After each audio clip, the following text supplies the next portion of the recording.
The final pre-draft mailbag before the 2023 NFL draft sets off Thursday. Are there some sneaky veterans that could be on the move Thursday night and maybe throughout the weekend? And how about some of those second and third round picks? What's the difference in value with round 1, 2, and third round prospects in the 2023 NFL draft? Coming up on today's Peacock and Williamson. NFL analyst Brian Peacock and former NFL scout Matt Williamson bring you expert NFL analysis every day in less than 30 minutes. Get an inside look into the NFL on the field and in the front office. With elite breakdowns, next-level analysis, and in-depth information only for the real NFL fans. This is Peacock and Williamson, and it starts now.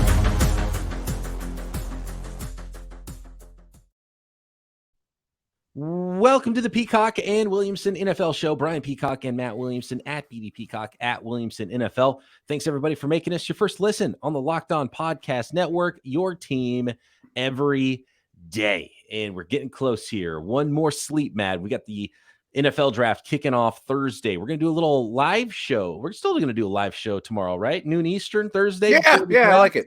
Maybe get a few questions in and take a look at those sweet draft props day of. And some of our favorite bets for the NFL draft, which there are a ton of draft props at our partner, FanDuel Sportsbook.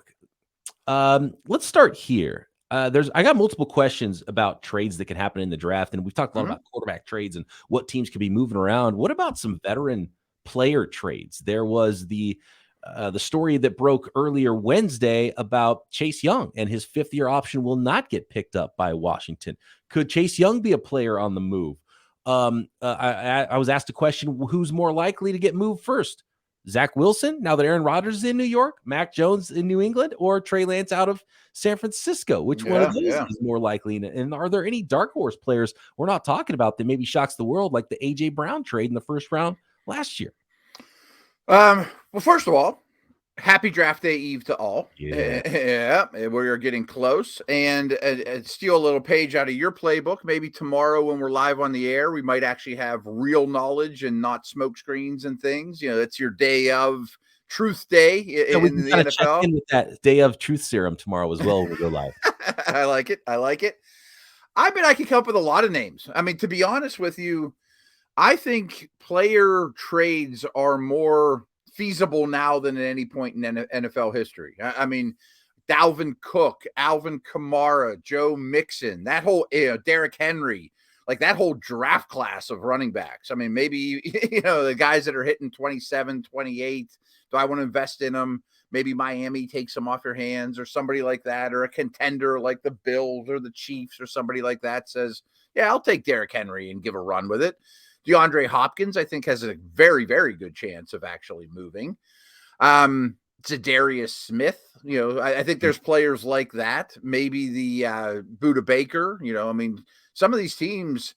How about the Rams? I mean, I think Stafford could be had, but I mean, I don't know if you can invest in him at his current health situation. That's an interesting one. Yeah. Kupp or Donald?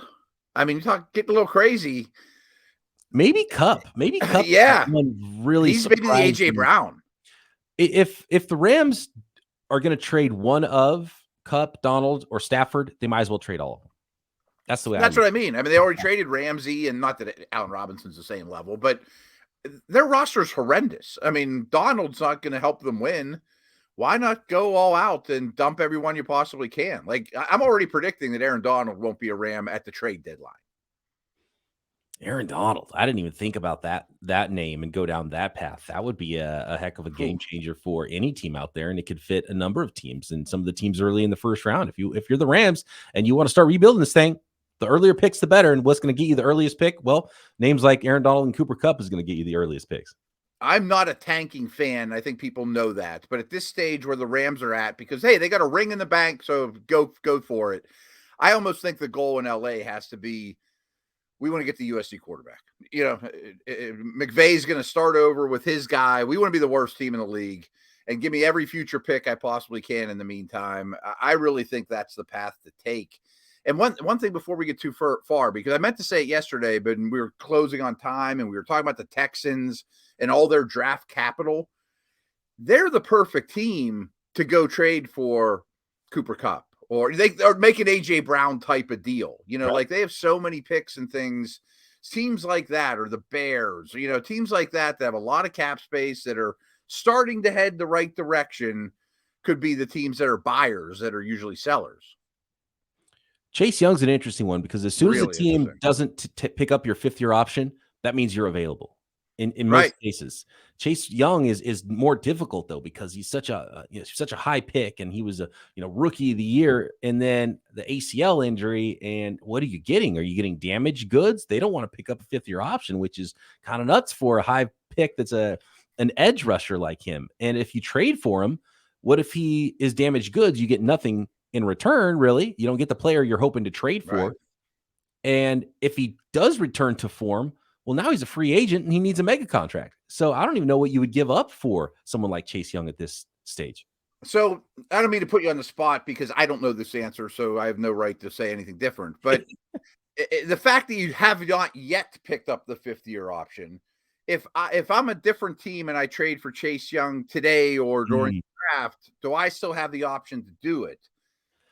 Maybe that was Washington. That's key to me. Maybe Washington's saying, let's leak this and tell reporters so teams know he might be available, and then they can decide on the 5th-year option. But teams know now that we just saw it with Jeffrey Okudah, right? And so basically you go through that draft class, you go through the first round, and you go, Mekhi Becton and Javon Kinlaw, and we've already seen Jeff Okudah move. You look at the prospects that teams, it's pretty obvious which teams will easily pick up and will probably not pick up those first round picks, their 5th-year option, and those players are available.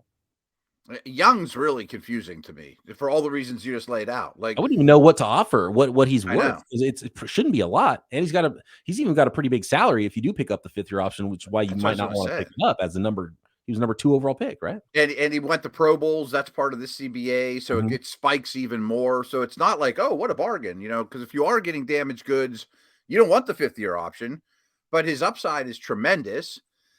I don't know what you do there, but I mean, if I'm Washington, as much as I just invested in my defensive tackles and Sweat's coming up, I think you have to let him go. If you could get a 4th-round pick for him, I mean, anyone would give you a 4th, right, for the year. And here's the list of free agents at edge, because if you don't pick up his 5th-year option, that means Chase Young's going to the last year of his deal. And so he'll be a free agent next offseason. Montez Sweat going to the last year of his deal. He'll be a free agent next offseason. They have James Smith-Williams, Casey Toohill, F.A. Obata, and William Bradley King. It's basically their entire group of defensive ends are all going to be free agents upcoming. Wow. I thought you made some of those names up, but I mean, I mean, you could draft a D end in the 2nd round, and if you're not going to have Young, I mean, you could find somebody that's young. Young's the wrong word, but I mean, a younger version, not Chase Young, but a 2nd-round pick or 3rd-round pick, and still have a good defensive front. I don't know. I that's a really hard bargain, is the Chase Young conversation for me. By the way, that list of names didn't come from me. That came from Nikki Javala, who put the news about the 5th-year option for Chase Young and brought up those list of names. And so they've got to figure out something long-term. And so it's funny because this team has spent so much draft capital on defensive linemen. They're probably in the edge market in the draft again. That is crazy. I mean, it's an odd situation. I mean, I bet it's crossing your mind as a Niners fan. I'm sitting here as a Steeler fan going, I'll take. Oh yeah, I got 4 this morning. Hey, what's it going to take to get Chase Young? Calling. Right. You have to think about what you're getting here and put it all together. First of all, the 49ers have to clear cap space. Okay, then what you offer, you have a lot of high picks. You're spending a 3rd-round pick this year. It's your highest pick, and they're going to ask for more. So you're going into future years, and then you might not have anything to show for it because he's damaged goods and he's injured. Is he going to be that guy? And if he is that guy, you can't afford to pay him and Bosa. So it's a hard one to figure out what the value would be for someone like Chase Young. Yeah. Last part of that question that we haven't talked about. If my docs get a hold of him and be like, there's nothing wrong with him, maybe you could extend him now, at a 80% of what he's worth at his peak, or a highly incentive one, or something like that. Yeah, because you would absolutely have that. That's another difficult part here, because you would want to have a physical with him, and you can't do it that quick and turn it around before your draft pick's used up that you just traded. Right. But I don't think it's a day 1 pick anyway you cut it. That's true. Could you get him in quick enough to have that before your third round picks start happening on Friday? All I remember is 2 years ago when I think Washington visited the Steelers, Mike Tomlin went up to Chase Young and says, I hope my team's never bad enough to draft someone as good as you. That's all I can picture right now. Yeah. Well, I can trade for him instead. Right. Make an offer you can't refuse. Okay. Who gets moved? Mac, Trey, or Zach? I think Lance gets moved and is definitely the highest percent chance. I agree. I think I think Mac would make some sense as well. Mm-hmm. And Zach, I think he gets another year. Zach could be easier to be had, but probably you offer the least. And would you even want to take on that? The least. Would you even want to take on that number 2 overall pick salary and worry about those, 5th year options next year either? That might be sunk cost. Zach, I think the ship has probably sailed for Zach's career. I hate to say it. That's really There's early gotta to be write a somebody team off. out there though, Matt, that had a really high grade on Zach Wilson, loved him, and you have cap space, and you're like, well, here's a 6th round pick. I mean, what if it's that's gonna be the price. If it's that cheap, we'll just take them off your hands, Jets. See, that's what I was thinking though. Is like if I'm the Jets, I'm not taking a 5th or 6th. I'd rather Zach spend a year with Aaron and maybe got his head on straight and learned what to do and what not to do. Yeah. And that's the way I feel about Trey Lance. And I'm sure the 49ers wouldn't give him up for nothing. But, I saw some folks out there, saying, maybe you get him for a 3rd or 4th. Well, it's like, I would rather him just stay here and be a bust than get a 4th round pick, because the value that he could provide you if he continues to develop, or if he gets good somewhere else, which is even the worst case scenario of all of it. Right. And that's not worth a 3rd or 4th round pick. You got to get something that's top 50 at least, high 2nd round pick or something like that for Mac or Trey. So, the trade I see happening is like Houston giving you that early 2nd for Lance, and maybe the Niners throwing a 5th or something. It's what I keep thinking about. Those teams that have high 2nd round picks. Maybe Indy, Houston, and Tennessee. And I would consider it, frankly, if I were Minnesota or Tampa, a team like that not around 1 pick, but maybe a 2 and a conditional or something. The Niners have 3 3rd round picks. Maybe you do give up the 1 and the Niners give something back. Maybe another player, maybe a 3rd round pick, future picks. There could be conditions involved too in all of this, because maybe, it's like, okay, look, we're going to trade you a guy who's super talented. Turns out good. We want your 1 next year. If he doesn't turn out good, then it doesn't matter what we get, kind of thing. I know this sounds crazy, and you have a better idea of this than I do. I mean, he's only thrown like 300 passes in the last 3 or 4 years or whatever it is. I mean, which is insane. Right, exactly. But he's super young, and he's cheaper than any of these 5, in my opinion, incoming quarterbacks. I would rather pay the price for Lance than any of the price for any of these guys, I think, or close to it. Oh, no doubt. And we talked about Hendon Hooker. Like, Trey Lance can go back to college and have a full career and come back and be Hendon Hooker's age. Right. I mean, Jordan Love's younger than Hendon Hooker. And Will Levis isn't young either. He's 24, so he's an older prospect. Yeah. No, I would still roll the dice on Lance. Tennessee's the other name. It was on the tip of my tongue. And there's tape there's not a lot of tape, but there's good tape. It's like, it's not like he was a disaster like Zach Wilson was. Tape. It's more like Love after a year or 2, where it's just an unknown. It's not. No, it's a lot closer to Love. Yeah. And he's been coached up by a good coaching staff for a couple of years. That's probably less of a coin flip than any of the draft prospects are. I'm sure he can still run really well. Yeah, he's still big and strong. Right. I'm pretty sure of that. Right. All right. More pre-draft mailbag coming up on this episode of Peacock and Williamson, which is brought to you by our friends at Built Bar. Of course, you're looking for that delicious snack, but you don't want all the sugar and calories, right?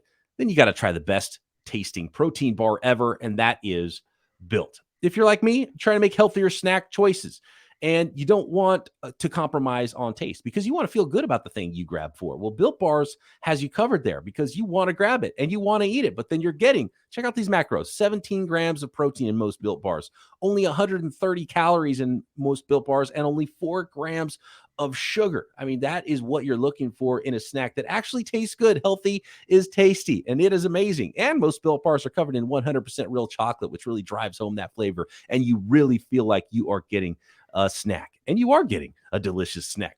Flavors like churro, peanut butter brownie, cookies and cream, the new peanut butter puff, which I'm excited to try at built.com. They've got actually, how about this one, Matt, which I didn't know existed until I went to built.com yesterday. They've got peanut butter protein balls at as well, which is something I'm very interested in. That might be on its way to Casa de Peacock. And not only can you find all these flavors at built.com, you can find them on your local store shelves as well, like Walmart and Sam's Club, 4-bar boxes in the pharmacy section at Walmart, or you can grab a 13-bar box at Sam's Club and thank us later. And of course, all the flavors and varieties at built.com. Moving along our pre-draft mailbag here. Good question from Michael on Twitter. Is there much of a difference in this draft between the second and third round? Where would you start to put those tiers, Matt? Let's actually start in the first round. So we've talked a lot about I want to expand this question. Yeah, maybe 15 to maybe 18. Can we agree on maybe 18? Really, that's kind of where it starts to drop off in round one from the maybe clean, earlier first round grades. Maybe earlier, and bring it back to Steelers. I tell Steeler Nation all the time, I don't think there's that big a difference between pick 17 and 32 that the Steelers have, to be very honest with you. Like, I think there's maybe 10 surefire first rounders, and then there's going to be 5 guys I like at 17, and one of them might even fall to 32. You know what I mean? Like, it's possible. And along those lines, if you look at the mocks across it, and frankly, put as much credit as you want in the mocks, but they're mostly pretty dialed in.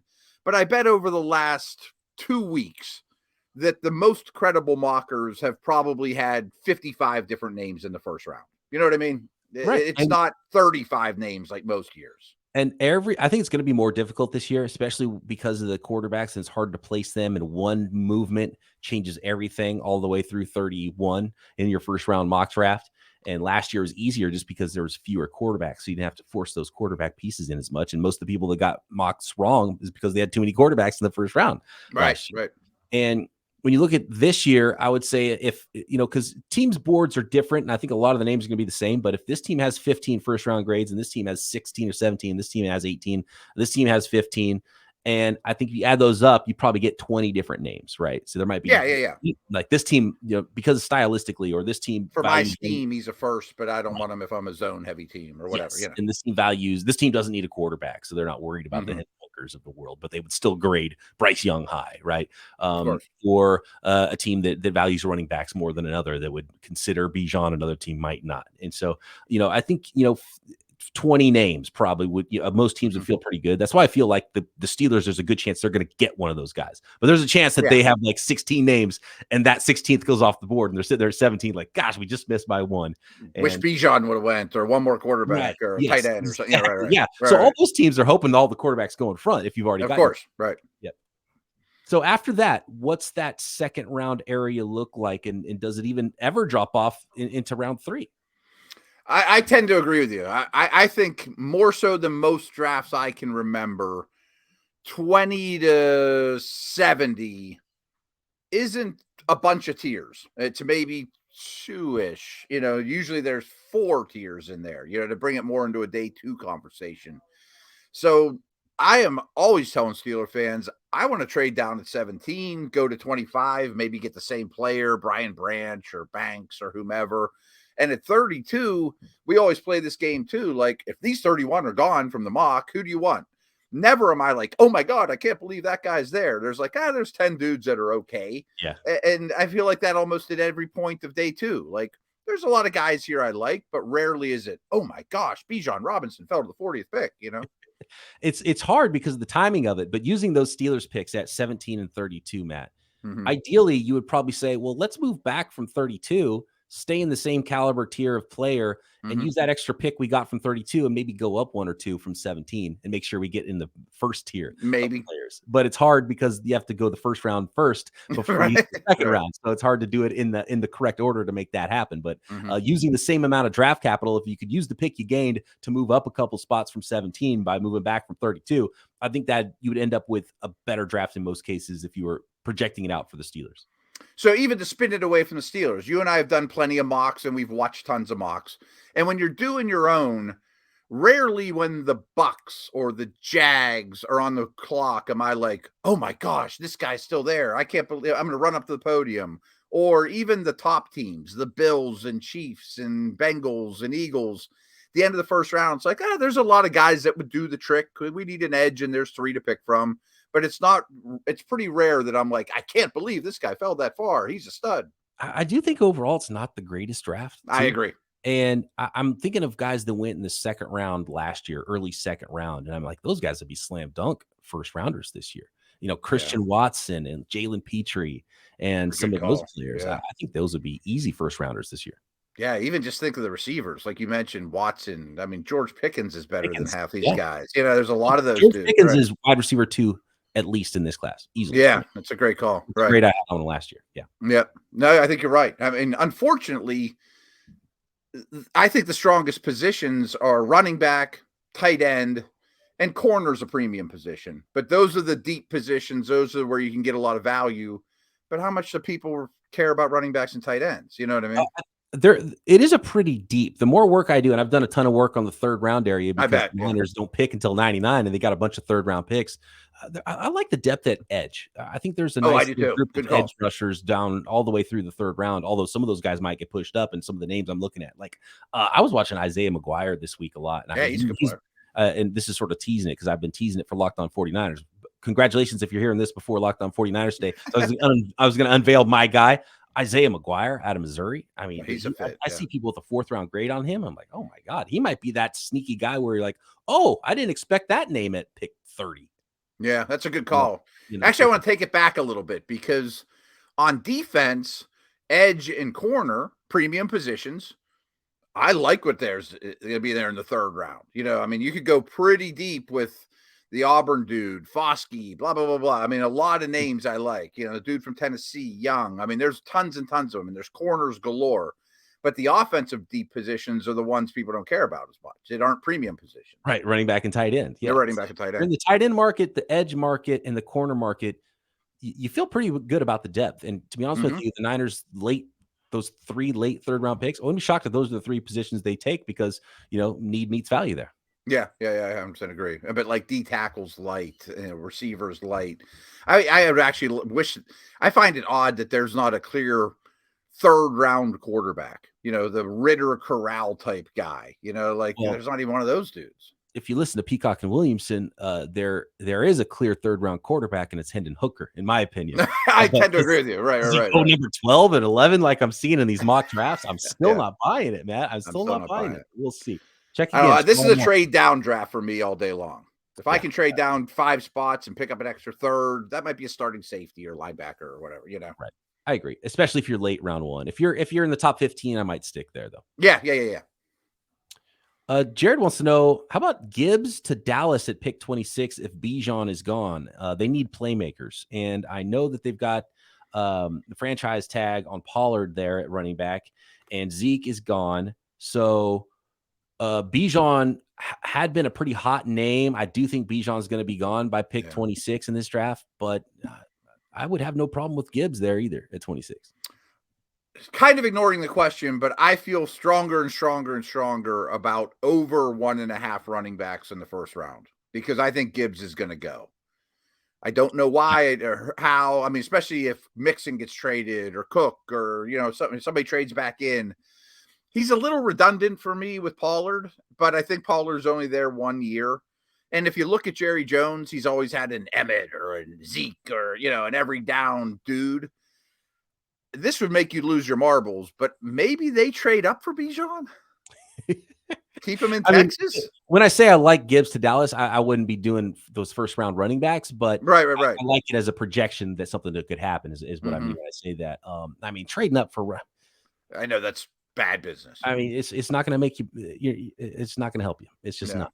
I mean, sit back and take Charbonnet in the 2nd round. He'll be there. Oh yeah. I just don't know. You need another banger, or I think you need more of a banger. What's going to happen is you're a team, and those 1st round grades are done, but there's a running back that's your highest grade, and he's there. And it's like how many teams are going to sit there and pass on their highest grade just because it's a running back? And I just don't think there's that many teams that think that way yet, but more do, but not all of them. So those guys are going to go.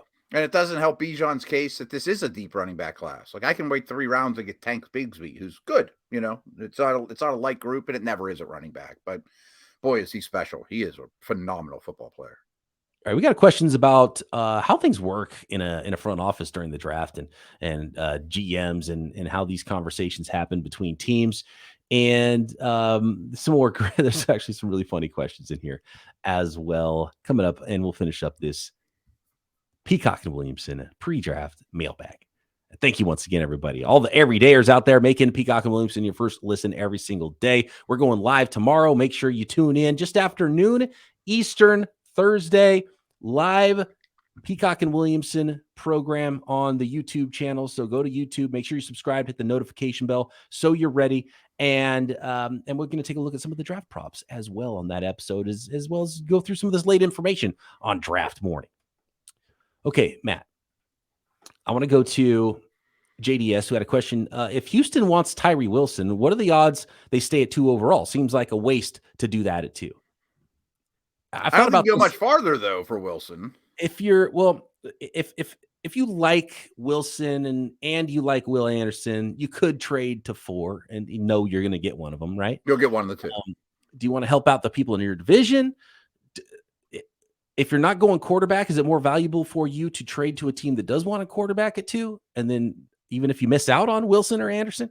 So a lot of questions at 2. That's why the draft starts at 2 for me. And it's fascinating what the Houston Texans do with that selection, and it'll alter everything else that happens behind them in the draft. But I halfway think and there was a rumor that the Raiders were going to trade up, maybe that's the move. If you don't want to draft quarterback, maybe you deal with the Raiders just to make sure one of those teams in your division, you can control it a little bit and they don't get a quarterback, or at least the next quarterback there. And then you make them trade up with number 3 if they want a guy instead. So you move down, you collect some picks. And if it does end up going quarterback, maybe you still do end up with someone like that at 7, or even jump up one spot for Anderson if he starts to slide. Go back and listen to yesterday's show, because I was sitting there going 7. I'm like, well, you probably traded away from Anderson or Wilson, but that doesn't mean you have to sit on your hands. You could get back to 5. You could go to 6. I mean, you have all the cards. I mean, you have the most draft capital.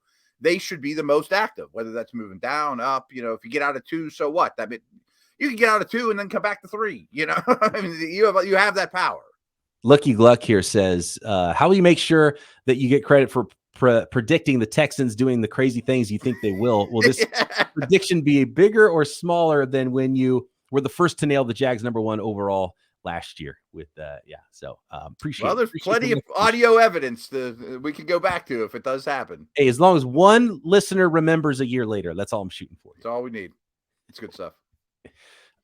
Joey Bag of Donuts wants to know, how much do GMs talk during the draft about who they'll take? How much information do they share? Do they help each other out, or do they lie to each other? Well, I think most cases they try not to say anything, whether it's real or a lie, but they talk about a pick. And I think that's how teams start to figure things out, because they talk to everybody on the phone and try to prepare for things. And if you know it, guys, if you're the Cardinals and you know that the Raiders and the Titans have called you, well, you know what they're doing. So if somebody asks, you're like, well, I know these 2 teams are looking for a quarterback. So I always bring it back to the Steelers because I just have more information. But like, the Steelers were on the phone with the Bears about moving up to 9. Well, you know what, folks? They were on the phone with 30 other teams too. Yeah, you're crazy if you don't at least touch base with all of them. And some of them will tell you, you're picking too late. Sorry, I don't want to go down that far. Okay, we won't talk again. And most of them are, well, if there's a run on tackles, I'm out. Or everyone knows everyone's team needs. I mean, smoke screens are fine. You're not going to say, I'm in love with Bijan Robinson. If he's there at 8, I want to trade with you. They'll say, if my guy is there, what would it take for you to move from 8 to 15, 8 to 20? Sorry, 20 is too long, but I'd go to 8. I'd go to 15. Call me up if your guy's there. We're open for business. Some teams will be like, no, we're only looking to trade up. So I think there's some unwritten of names, but I don't think it's ever, I want X player, or, hey, I'll trade you this pick as long as you don't take this guy. And I'm like, no. I'm not going to tell you who I'm picking before we make a trade. We're not that good of friends. Or it might be a situation like the team that's being asked to trade down will say, look, okay, you can come up 2 spots. you have to tell us who, or we're not going to do it because we don't want you to take the guy we want to take, or you have to promise it's not going to be this prospect. I could see something like that happening, especially between friends. Like, hey, you and I work together and now you're on a different team. It's like, well, I probably know who you're after, Johnny. Is it Bijan? Yeah. Sorry, I'm not going to make the move. Okay. Yeah. I get it. Yeah. Sorry, man. But you don't want to tell them that because they're like, okay, we're going to call the team in front of you then. Well, that's the thing. You better be on the clock too. Yeah, it's be on the clock, and it makes that conversation a lot easier. Yeah, that's all the timing of it is absolutely important. A callback to a past episode, Matt from Hoyt. He says, "I'm a homer, and I can understand power ranking them third in the division, but are you two underselling the Dolphins to win the division? Fangio addition is massive. +2 is second year in the offense, and the first was pretty good. It's a top 10 offense and defense. No, I agree. I mean, if you go back and listen, I know you have, Hoyt, and you've paid attention and you're a loyal listener. That was really hard. I mean, Jets versus Dolphins, and even Jets versus Bills, Dolphins versus Bills was hard for me because if they're humming like when Tua was healthy, that offense is a nightmare. And I think they will run the ball better this year. I think Dalvin Cook could end up in Miami. I think the O-line's a little bit better. I always talk about rookie head coaches. Year 2, he's learned a little bit more. He knows what flies in the league, what doesn't. Fangio addition is massive. I just trust Rodgers more than Tua, especially in terms of how many games you're going to play. And you probably shouldn't be shocked, really, if those 3 teams end up in any order. It could be really tight. Absolutely. It's funny. I had a conversation today. Like, all of a sudden, the AFC East looks like the NFC West last year. Or not NFC West, AFC West. After the Wilson trade. Man, after the Devontae trade, 4 teams from the AFC West might go to the playoffs. Well, that's not how the world works. They all got to play each other. They have brutal schedules. I wish I could give them credit. And I don't remember who it was I saw yesterday talking about the AFC, and that one of like Rodgers or Mahomes or Josh Allen or Justin Herbert or Trevor Lawrence, and just going down the list and naming these quarterbacks, one of them is 100% not going to make the playoffs. Right. No question. It's wild what you have to go through in the AFC. I mean, it's a juggernaut over there. I promised to do a power rank shortly after the draft, and I can promise in the top 10, the Eagles and Dallas will be there. Your Niners probably will, but I bet nobody else is even close in the NFC. I mean, it's not really that close. I mean, it's not that close. And it's funny too, like, we looked at the Jets schedule today, like, oh, they're guaranteed a playoff spot. Well, their 6 division games are awful. They play the NFC East. I mean, so they got Dallas and Philly on the schedule. They have the Chargers. They have the Chiefs. Like, it's going to be tough. I mean, they're not guaranteed a playoff spot by any means. Thank you so much, everybody, for getting in those mailbag questions. And by all means, jump in the live chat on Thursday before the draft. Thursday, Peacock and Williamson going live on the YouTube channel. Subscribe to the YouTube channel and jump in the chat and ask your questions. And we'll chat it up about the late news and everything that's happening before the draft. It'll be super fun. Just after noon Eastern is when we're going to go live here, Peacock and Williamson Thursday. Then after that, we've just got tons of draft, and we'll break down all the picks that happen in the NFL draft all weekend long. I can't wait for it. It is football Christmas. And of course, Peacock and Williamson are here for you every step of the way. Talk to you next time right here, Peacock and Williamson. Give me 1 second. This is about